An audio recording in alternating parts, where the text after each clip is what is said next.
That's not to say we shouldn't stand up and say what we think. That's not to say we don't have a responsibility, all of us, to raise our voice. And that's why we're here. And I'm so glad, I'm really happy and grateful for the musicians, the brilliant musicians, who are coming, well, I know you're brilliant, but I'm sure you're brilliant as well, to come here and play and give up their afternoon for this. Because it's so urgent and people don't realize, because we're all talking, well, many of us are talking about the climate, and I'm not a person who says climate change is a hoax, because I'm not stupid. I think we should fight all pollution, and we should fight it all together. And regardless of whether climate change is a hoax, according to some or not, well, we need to stop fossil pollution as well. So I'm not against that. I think we need to stop fossil pollution because it's bad for our lungs. But we shouldn't replace it with other harmful pollution. Just because you can't see electromagnetic radiation doesn't mean it's there, it isn't there. So we need to have intelligent, wise, not smart, smart's stupid. Just a slogan. I think a lot of people are shouting about that CO2's not the problem, not climate change. Yeah, well, no, exactly. So if you look at fighting climate change, people fight fossil pollution, and fossil pollution is bad for our lungs, it's air pollution. So the discussion, in a sense, falls dead, because it doesn't matter.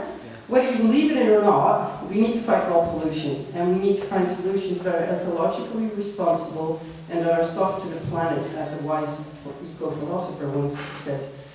Technology that's biosensitive, it can be developed. And of course we need to use it as intelligently as possible. Just like with a car, you use it if you need it. But we become slaves to it. And with 5G, it becomes worse because 5G is going to roll us into automation. And there we don't have a choice. Everything is just going to be run for us, if you like. And we won't have a choice whether we're exposed or not. So if you're electro-hypersensitive, you're in deep trouble already. Where will you go? And all of us are electrosensitive because our cells, our DNA, will be affected whether we feel it or not. The electro-hypersensitive, we're already suffering a lot. Not to mention the bees and the trees. The bees and pollinators are going to be extra sensitive, and birds, their magnetic compass is already affected. The bees, well, they're already in trouble, as we know, and they're essential for life. So all this we need to take into account. It's a huge issue. We are in an environment emergency, not just climate, we're in an ecological environment emergency, planetary crisis. So we need to fight this in the best way possible. And the best way possible, I would say, is go for simple, ecologically sound solutions. Not autonomous cars, just simple public transport and good cycle paths and car-free town centres, livable again, a planet that's livable and where we are in control, not the technology. And I did mention trees, and there's lots of documents showing that trees are being cut down all over the globe for 5G, because it's short wavelength, so it doesn't go easily through obstacles, as they call them, and trees, in particular bigger, mature trees. So that's why they're often taken away in urban centres. Not always that reason, but it's convenient to do it for a so-called disease reason, and then, oh yeah, by the way, we're getting 5G and they're in the way. Look at Sheffield, which has now got 5G. And so we need to preserve our trees, and we don't want them to chop down for 5G, at least not if you're not an idiot. So we need to fight for our trees as well, and that's why you see these signs all around.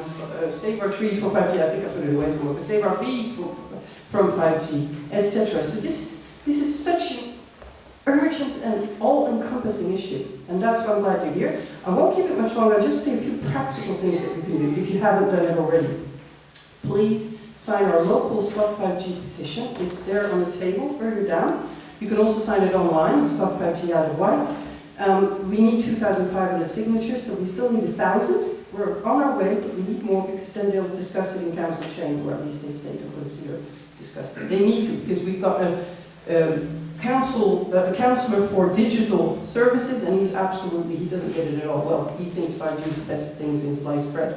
And he wants 60 and 70 and 80, and we really need to get to him. He's called Councillor Gary Peace.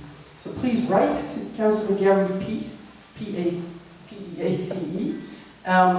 We write to Councillor John Hobart, who's a Councillor for Environment, who has promised us public consultations over a year ago. I have that black and white. So if everybody just wrote to Councillor John Hobart, it's very easy to find their email addresses. It's their name, surname, Christian names, surname, and then @iwhite.gov.uk. So john.hobart@iwhite.gov.uk. You can look it up on the council website and ask him, where are those public consultations?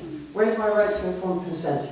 Right? Where's my right not to be exposed to untested, properly tested in civil society, technology, or whatever you want to write?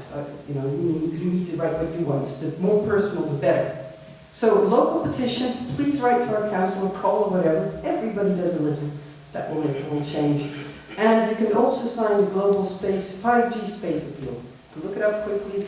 It's a global appeal and it's against 5G on Earth and in space. 5G space appeal. And that's for everyone, and lots of scientists have signed it as well.